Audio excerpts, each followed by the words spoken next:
కూకట్పల్లి రామాలయం సమీపంలోని యాదవ బస్తీలో గుర్రంపల్లి బుచ్చమ్మ అనే మహిళ ఇంటి కిటికీకి ఊరేసుకొని ఆత్మహత్యకు పాల్పడ్డారు.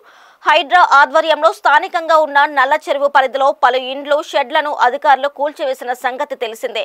అయితే వాటికి ఎదురుగా ఉన్న తన 2 ఇళ్లు షెడ్లను అధికారులు కూల్చివేసేస్తారనే భయంతో బుచ్చమ్మ ఆత్మహత్య చేసుకున్నట్లు కుటుంబ సభ్యులు చెబుతున్నారు.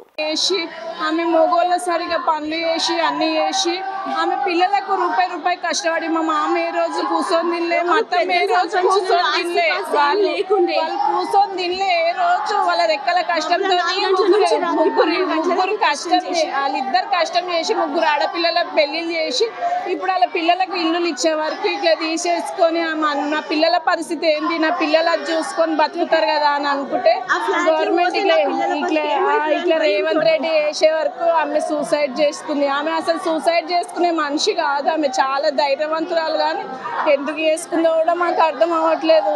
ఆమె నా పిల్లలు ఎట్లా, నా కొడుకు లేకున్నా కానీ నా పిల్లలు మంచిగా ఉంటారు కదా అని అన్నట్టు అనుకుంది. కానీ ఇట్లా వేసుకునే వరకు ఆమె తట్టుకోలేదు. ఇల్లు తీసుకునే వరకు నా పిల్లల పరిస్థితి ఏంది, నా పిల్లలకు కూడా ఆడపిల్లలు ఎవరు అన్నట్టు ఆమె మనసు మీదకి తెచ్చుకొని చేసేసుకుంది.